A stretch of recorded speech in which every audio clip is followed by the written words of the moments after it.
I'm back on May 4th. Ricky Church is here. He's Hello. here. Let's chat.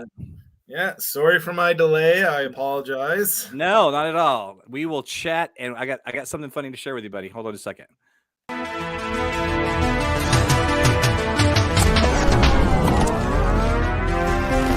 Everybody come on, let's get down.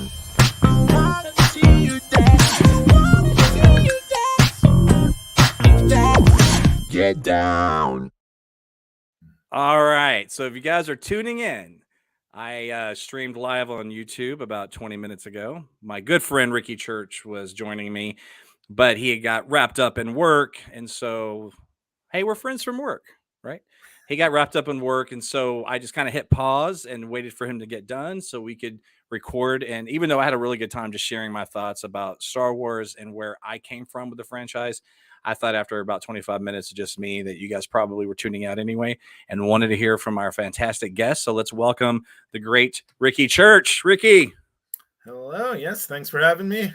Absolutely. And listen, when you're doing live stuff, it takes a lot of cojones, man. For everybody out there doing live streams, I salute you because when you're live, you know. But I'm glad you made it, man.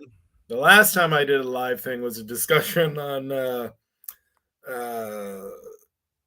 Zack Snyder's Justice League with Straight Out of Gotham, and that turned into a bit of an issue for me because of connectivity issues after a couple hours, and I had to leave. So hopefully this goes better now. Yeah, a lot of people better internet now than we did then. So. A lot of people don't realize how hard podcasting is. Yeah. It's hard, and I don't mean necessarily us just sitting here talking. That's the easy part.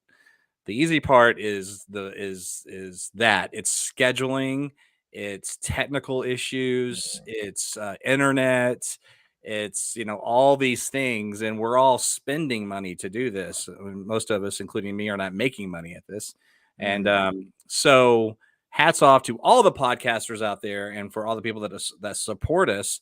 Because that's why we do this. We're here to geek out and have a great time, but hopefully also to entertain some people that are listening to us. So that's the whole point. So Ricky, why are we here? We're here to talk about Star Wars, dude. Yeah, today is a very important day. It's May the 4th. So May the 4th be with you. And yeah, that's right. Star Wars Day. So what have you been up to lately, man? You're still, as I looked, your Twitter bio still says you're writing over at Batman on Film, and then obviously your Flickering Myth stuff, correct?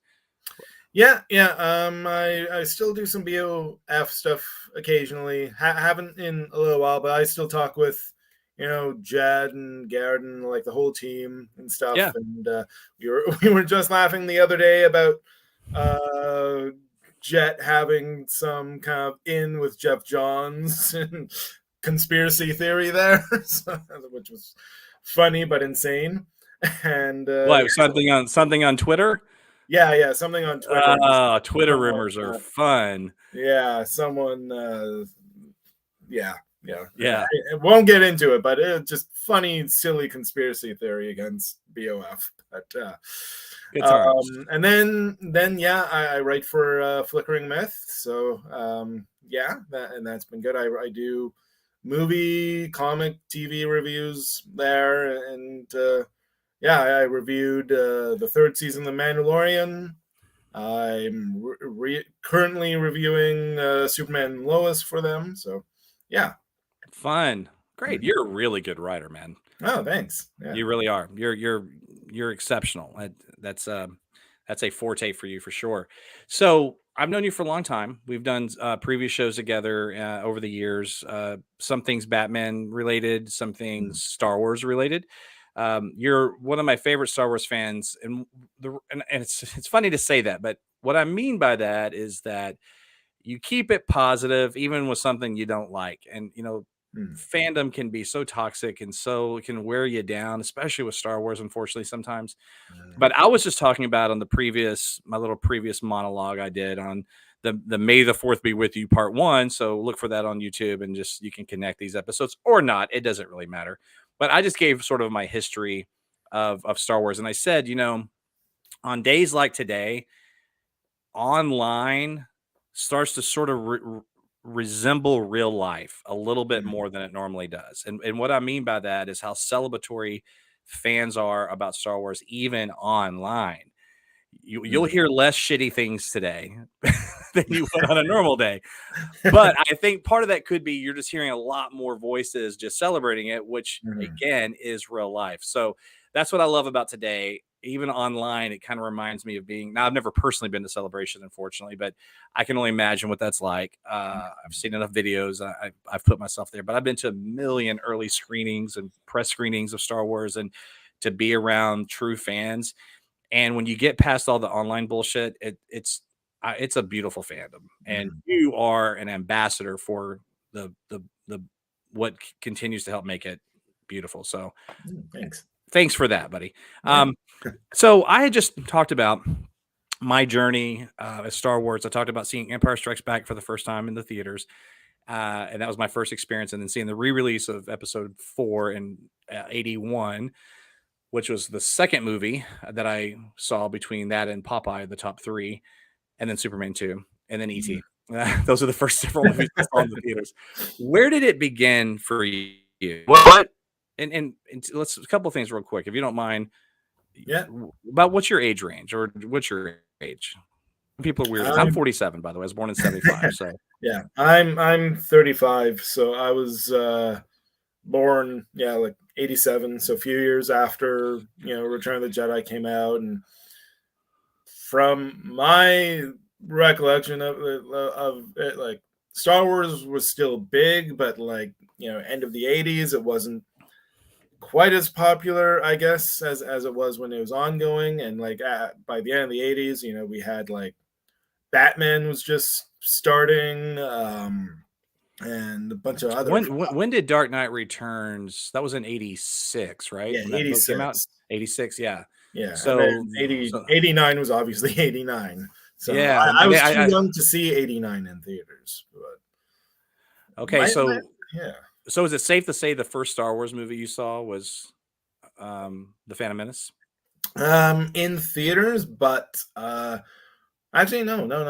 Because I saw the special editions in theaters in 97. My first exposure to Star Wars was probably about, I was maybe 6. We were going up to my family's like cottage in the winter for some skiing. And every time we went up, like when we would drive through town, there's a Rogers video store. That shows my age, back when they were a video store instead of what they are now. And and like we'd be going up on a Friday night, so we'd like pop into the video stores, look for like a movie to maybe watch once we got in to unwind. And I remember going through and seeing like just on the shelf in the sci-fi section, Star Wars, just the poster, classic poster of Luke, holding up the lightsaber, and Han and Leia are like by his side, and you have the outline of Darth Vader behind them, and just being really struck with that image. And sure. Like I took it off the shelf and I was looking at it, and I walked over to my dad, and I said like, what's this movie? And he said, oh, it's called Star Wars. It was a very big thing when I was a kid. It's still kind of big, and if you want to rent, if that's the one you want to rent, we can rent. And I was like, yeah. And so you saw the cover as, let's see, how old were you here? 7? I was 6, 7, somewhere between 6 and 7. That might be the most impressive on the fly math I've ever done, because I have to really count fingers with math. Yeah. So kudos to me. So you saw the cover, and that cover is badass. Yeah, it's still badass. And I talked about that on part 1 of this little this episode here. My first introduction to Star Wars was just the visuals themselves. My sister had the posters and so toys and things of that nature, and then she had the LP on the soundtrack, the score. So that very similar experience as yours is that I didn't even see A New Hope until it was re-released, and I saw Empire Strikes Back before I saw New Hope. So that's cool that we share a very similar experience there. It's the visuals, and I love that poster. And what's also fun is that for guys my age and even yours, because we're 11 years apart. I mean, 11 years older than you, but at this stage in our life, it doesn't matter. You're 35, 36, I'm 47. It all bleeds in together now. But we're both old enough to know that that was just called Star Wars. Even when it became Episode 4, A New Hope, nobody referred to it as that. It was just like I remember I remember watching it, like the cover just said Star Wars, but the video itself, like it had like at that point it was changed to when they do the title crawl, it says like Episode 4, A New Hope, but yeah, like the title of it on the video was just Star Wars. It was not it was not A New Hope, it was not Episode 4, it was just Star Wars. Okay, so you rented it with your dad, you rented just Star Wars, and you watched it. So explain that experience. So we got up to the cottage, and after we got settled in, we sat down with my parents, my older brother, who I think this was his first Star Wars experience too. If he would have been like 8, maybe. Cool. So it might have been his. I'm not sure, but and I freaking loved it. Like it was, like unlike anything I'd seen up to that point. I think I'd seen like a little bit of Star Trek, like some of the original series. My dad watched. My dad and brother, they kind of watched Next Generation as well. So I'd seen a bit of Star Trek, but even still, like Star Wars was like nothing I'd seen up to that point, because like just wild. I think it's really cool that you were able to have that experience in 1987. Is that the year you said it was? No, it was. I was born 87. This would have been. Oh, I'm sorry. Yeah, 90, you were born in 87. 90. Yeah, this would have been 93. Maybe 93. Maybe 90. Ooh, I'm a senior in high school. 94. So a lot of stuff obviously has come out at this point. Special effects have gone a certain way. At this point, you've had the 2 Tim Burton Batman films make their run. You're 2 years away from the Joel Schumacher film. Alien has been out. We've had Star Trek motion pictures since then.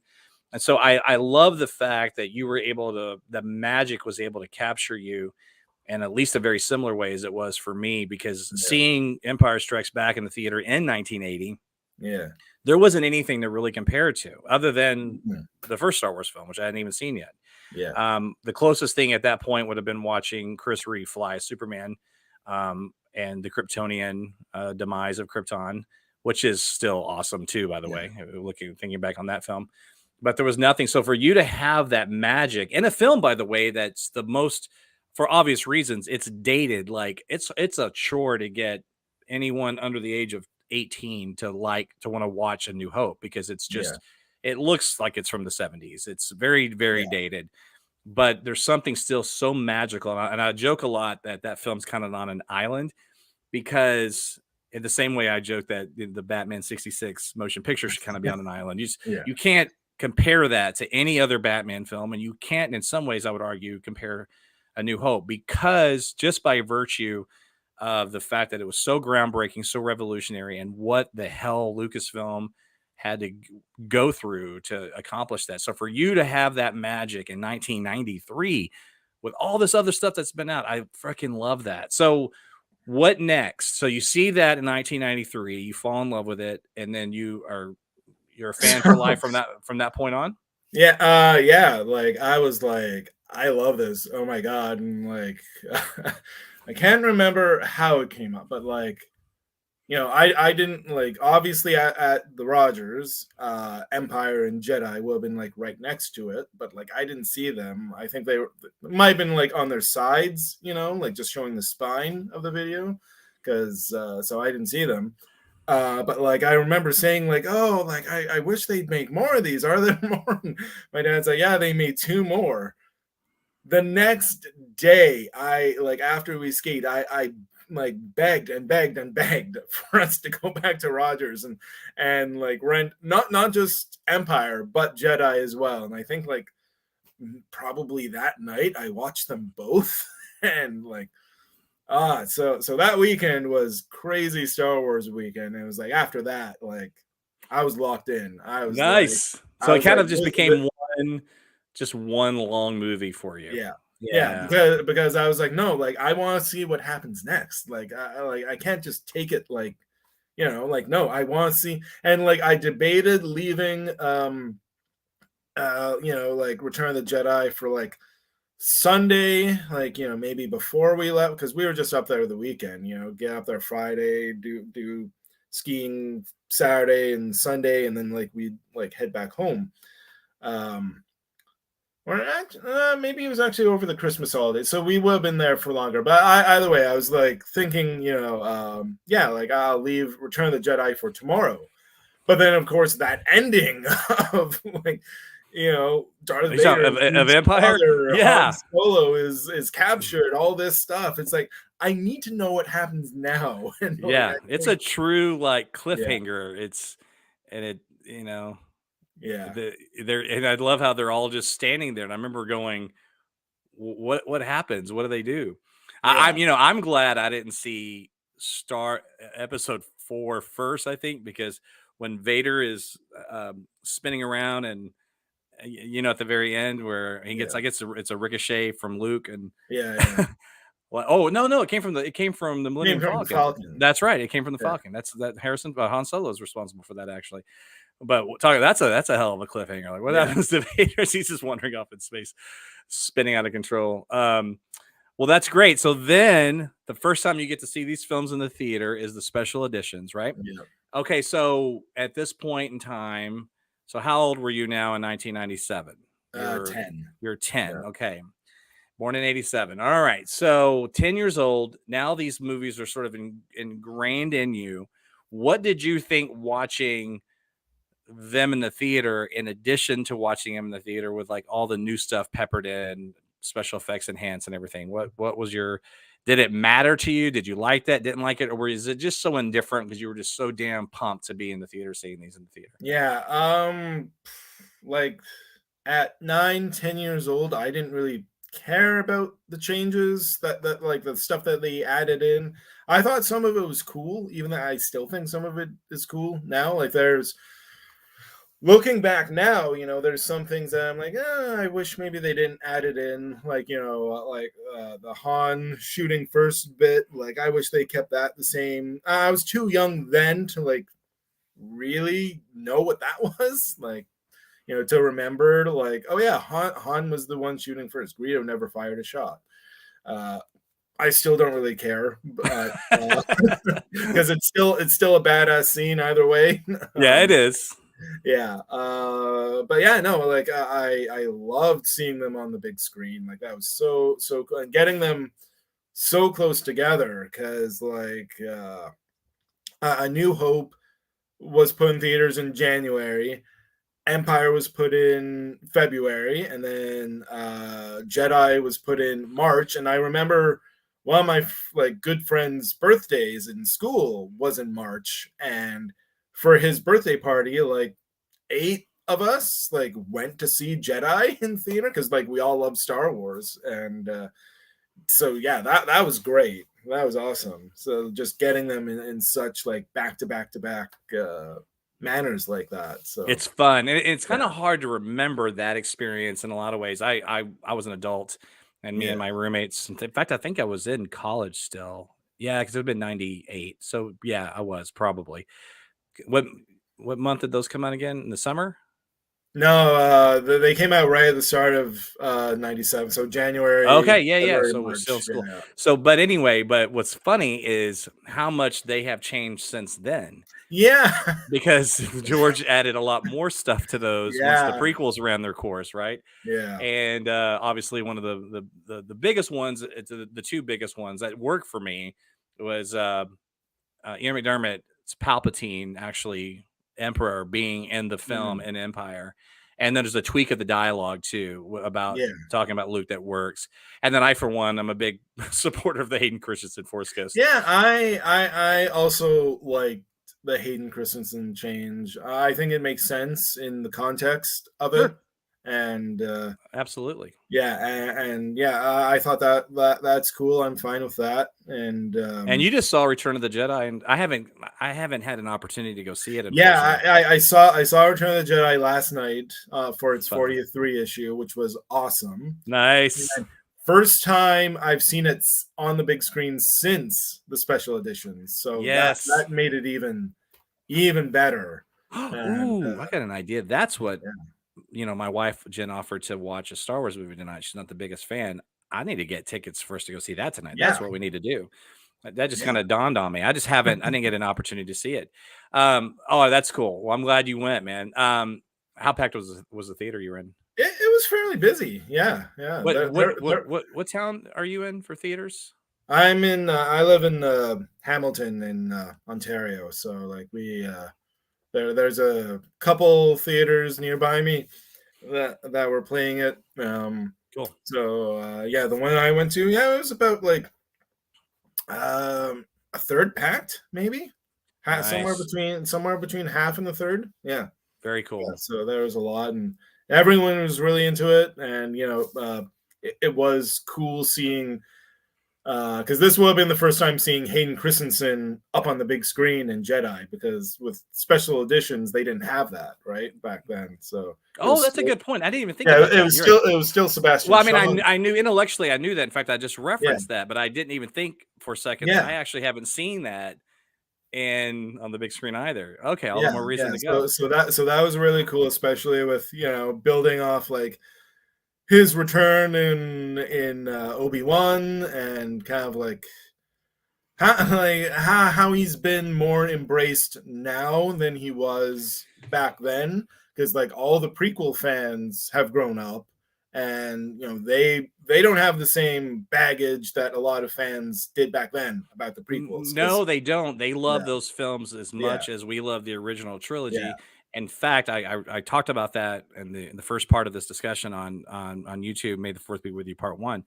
Is my nephews, the prequels are their Star Wars. Yeah. My daughters, the sequels are theirs. We tend to forget about things like that sometimes. Like Rey, that inspired a lot, not just little girls, little boys, but I mean, you know what I mean? Like every generation has their Star Wars. And so we always want them to be made for us. Yeah. And it's like, no, it's being made for them, and we're just along for the ride. Yeah. Here, Andor's made for you. Are you happy? Okay, so let's in the few minutes I have left with you here, let's just talk real quick. So then you go into the prequels at this point. Now you're 12, 13 years old, and now the original trilogy is like a part of your DNA. How was your reaction to those films? Starting obviously with the first one.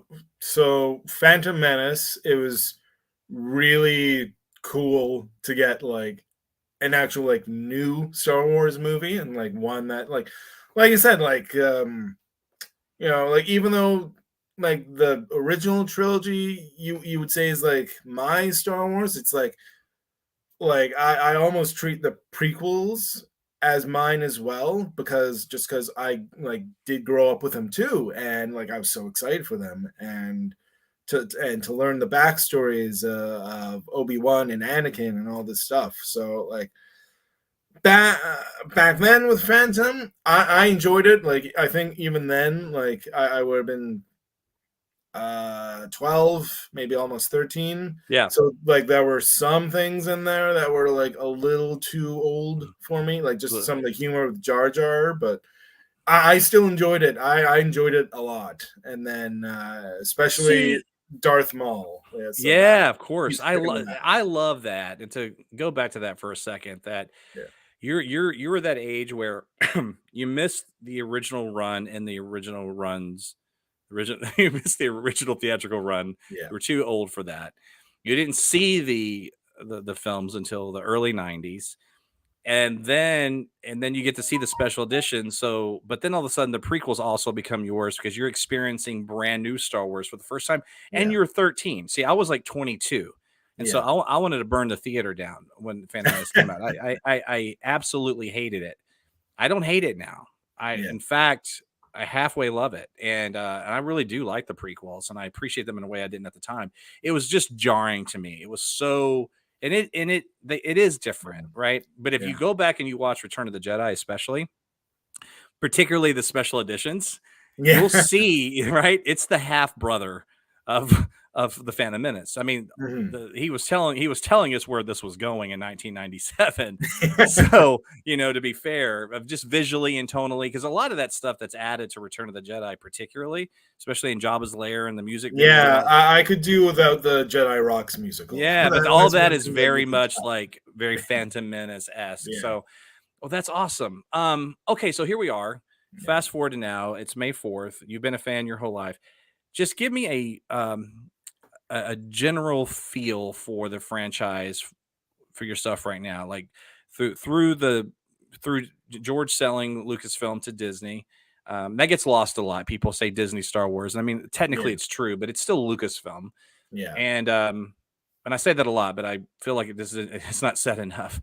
But how do you feel about the state of Star Wars right now with the sequel trilogy, Mandalorian, with the return of Clone Wars, with Ahsoka coming, the Obi-Wan show, just a general feel of all of it? I know that's loaded, but it would take us an hour plus to go through all of it. So I just want to get an overview.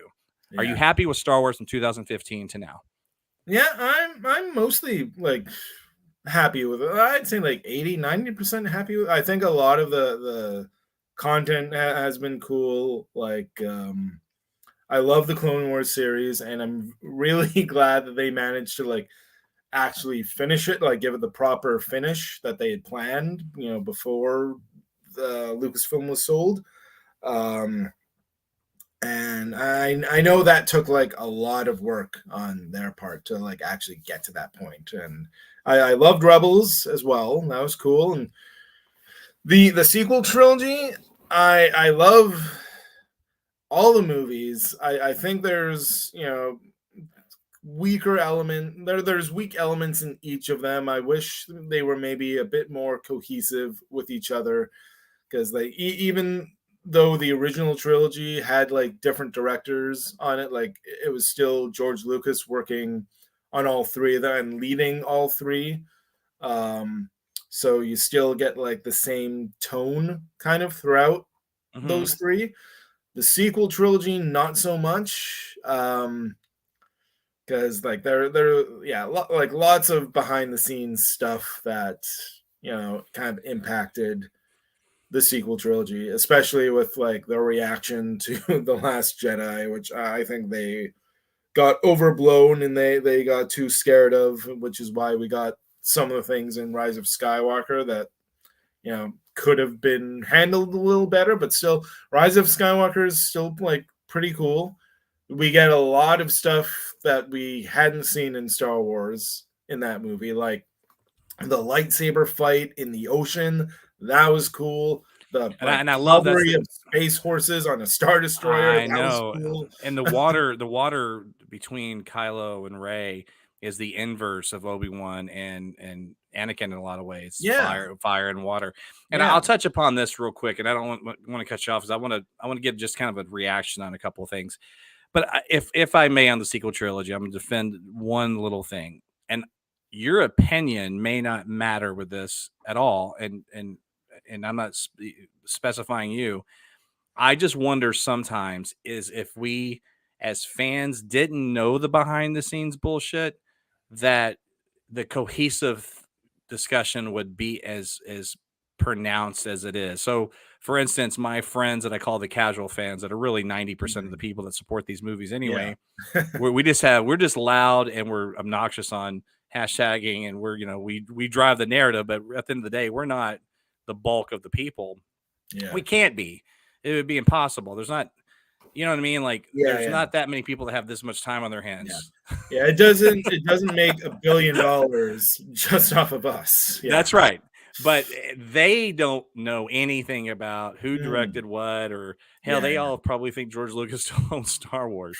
They just watched all three of those films, like, oh, that was cool. Oh, I see. Oh, then Rey ended up so they were lying to her in The Last Jedi. Like, that's so pure and so awesome. But your opinion is obviously valid. I just wanted to point that out. Sometimes I think behind the scenes, like but it's also not even unique to the sequel trilogy, because I mean, like people people said Empire Strikes Back was too dark, and so George Lucas lightened it up a little bit with some more humor and the Ewoks. And like even last night watching Jedi, it's like there's a lot more lightness in this movie than people might remember, but it still works. But then even yeah, and then even with the prequels, there was like the backlash to Jar Jar, and then what happens? Jar Jar is barely in number 2. Yeah, he's not even in number 3, save for like a quick cameo during Padme's funeral. He has no lines. So like this creative backlash to let's backtrack a little bit. It's not even unique to the sequels. So and it's not even unique to Star Wars. I mean, like you and I love Batman, and with Batman Returns, the backlash to that, McDonald's didn't want to sell toys. Off Tim Burton went, and Joe Schumacher came in, and Michael Keaton said, "I'm out," and that changed the trajectory of that franchise, because those two films are technically continuity with the first two, but I seriously doubt that there's any reference to anything that transpired in those two films in The Flash, but that's a conversation for another day. But just let me get your gut reaction to a few things here. Mandalorian. What do you think of it? So I really like Mandalorian. I think this season was a little weaker than both 1 and 2. They've tried, this season had a lot more place setting for Ahsoka and like future series, like other series that would spin out of this. What I did find weird about it too is you end season 2 on such a high note of Luke Skywalker coming in to save the day, and then he takes Grogu, and you think like that's a pretty good not ending, but like that's a good like spot to like open up season 3 with Mando being on his own and Grogu like teaching, like learning under Luke.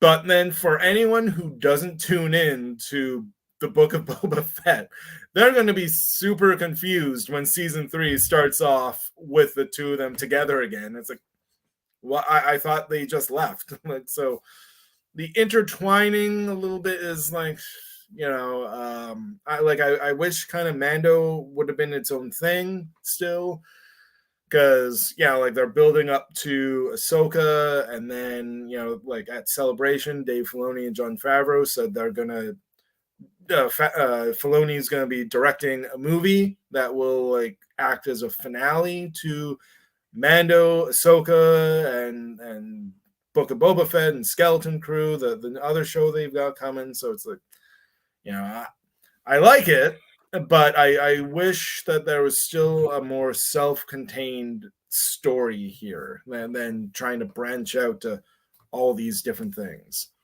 Yeah, that's Star Wars is kind of becoming Marvel-esque in that way. But at the end of the day, and I said this in the part 1 of the show, is that I'm really excited about the Rey film. I just am. Yeah. I think she's so dynamic and awesome. And let's see whether it's just a Rey film or that's gonna be episode 10. Like I'm excited to see Rey back. Yeah, me too. And I'm just of the opinion, just if the content's good, I don't give a shit if it's interconnected, standalone, whatever. Yeah. But that's just it. So there's something missing for you. So that's what you find could be missing, and there's nothing wrong with that. That's your journey. Well, look, man, we got to wrap here. But 2 quick things before we go. So on a Star Wars note, just any final thoughts in terms of this franchise? And I want to ask you a Batman question, then we're going to get out of here. Any final thoughts on Star Wars? Anything you just want to say about it? Just Star Wars is still awesome. Like it's it's impressive that it's still like going and being popular. Like we talked about the generational aspect to it, and same kind of thing with Star Trek. Like Star Trek also has its own generational fans with the new shows that they put out and stuff. But I don't know. It's like there's something like about Star Wars that's like a bit more like I don't know if special is the right word, but maybe it's because of like how like take again with Star Trek. Star Trek was pretty constant throughout my youth because I had TNG on TV, then Deep Space Nine, then Voyager, and during all that TNG movies. So it was pretty constant. But when it came to Star Wars, like that was such a rare occurrence, like with the special editions and then the prequels. And then after the prequels, it was like, that's might be it. We might not ever get like a episode 7, 8, 9. So like that was a event, and it's impressive that like it's still going on and still being treated like as an event whenever a movie comes up or a new show. Like Obi-Wan was a pretty big thing too. They made a big thing out of that with Ewan McGregor and Hayden Christensen back. So yeah, I loved it. I did. And the moment that someone pointed out to me, because everybody had issue with the continuity thing about Leia saying, Obi-Wan, you served my father in the Clone Wars, and blah, blah, blah. How have they ever met? And then somebody's like, yeah, but what about that scene where Luke walks in to save her at the Death Star? She's like, Ben Kenobi, where is he? I'm like, hey, I didn't even think about that line. No. And then at the very end of the show, he's like, we can't tell anybody that we've met or whatever. I thought, oh, there you have it. So great. And I mentioned this in the other thing. They're filling plot holes, and they're also enhancing things that may not necessarily be plot holes, but they're just making things a little better. I for one loved it. And I hope we'll see Hayden Christensen again in Ahsoka, probably in as a Force ghost. But if there's flashback sequences, that leaves the door open, obviously, for Ewan McGregor as well. But I really hope that we see him again. And I'm down for another season of Obi-Wan. Give him an adventure. Take him off Tatooine. Owen's taking care of Luke, and let that fucker back right up to to A New Hope. Once they do that, I'll be satisfied. And by the way, I don't know if you saw this report. I mentioned this on the first part of it, but it's been said today that Andor season 2 is going to be the last season, and the last 3 episodes are going to back right up to Rogue One. And so that's Empire came out with that today. I love it. Okay, so let's wrap this real fast, like in 60 seconds. Let's talk just a quick thing about Batman. How pumped are you to see Michael Keaton back on the big screen? Very pumped. I never thought it would happen. Ever. Like I started thinking, with things like Toby and Andrew Garfield coming back as Spider-Man, I was like, okay, maybe, even when that was just like rumors, I was like, okay, maybe there could be a chance that, we could get Michael Keaton back if he's up for it, if they decide to go that. So, yeah, fact that I'm seeing him, because I always wanted to see a third Keaton movie. Yeah. Like, as a kid, I was disappointed that it wasn't Keaton in Batman Forever. So, fact that we're getting him now, yeah, I am pumped. I'm so pumped. And I love that Affleck's in it, too. I mean, I have my issues with his films, but it's never been about him. I think he's a great Batman, and I'm really excited to see them together. But they had bigger plans for Michael Keaton. Obviously, he was in Batgirl, that's gone, and with James Gunn stepping in, so this may be the last time we see him. But then again, it may not. I will tell you this: if this thing really resonates with audiences and works, I don't think James Gunn's going to take anything off the table. Like he could do a spinoff. Black Label, whatever, and do a Keaton. Yeah, like if the Batman can be its own thing and Joker can be its own thing, it's like, give Keaton a movie like his own. Yeah, now right, I agree. Now, obviously, James Gunn is going to create his Batman, and so but so what? At this point, we're living in a world where it doesn't matter. I mean, as it stands right now, we have 3 live action Batman now. Yeah, and so. Okay, it's easy to forget how little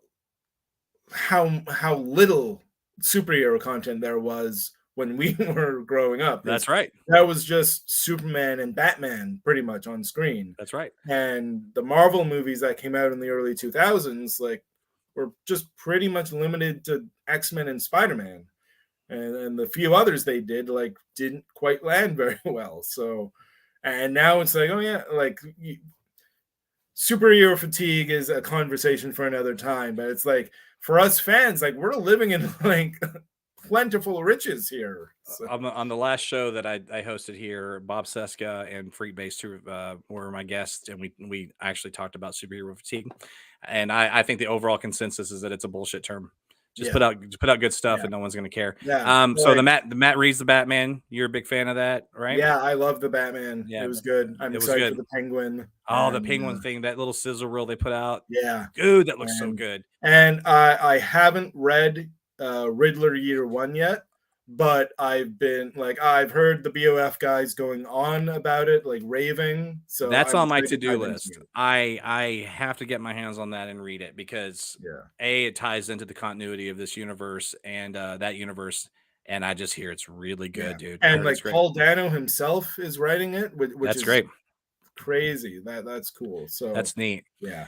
All right, man. Well, thanks for doing this, Rick. I mean it. I really appreciate it. And these live shows are weird. I had Bill O'Reilly's thing on Entertainment Weekly or Inside Edition where he's like, okay, we'll do it live. I was going to play that, but thought that'd be kind of funny, but I skipped it, and now it's anticlimactic, so we won't do it. But yeah, doing live shows is so podcasting's hard enough as it is. So live show, but thanks for making it happen and jumping on and celebrating Star Wars with us. So you saw Return of the Jedi last night. So whatever you're doing today, man, make it a good one. Where can we find you on Twitter, and give us a final plug and we'll get out of here? Yeah. So you can find me. Twitter is at Richard Church 16.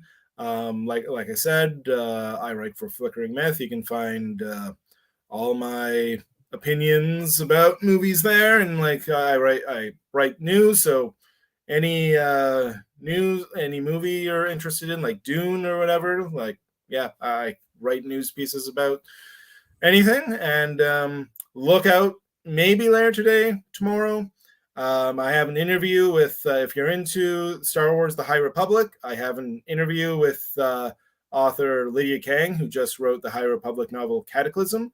And I'm also writing a piece about Luke Skywalker in Return of the Jedi. So look out for those. Nice. Well, congratulations on that booking. That's fantastic. We'll be looking for those. Thanks again, buddy. I am Rick Shue on behalf of Brian Chatlin and Courtney Cheek. We are other friends from work. May the 4th be with you. Thanks for listening. Thank you.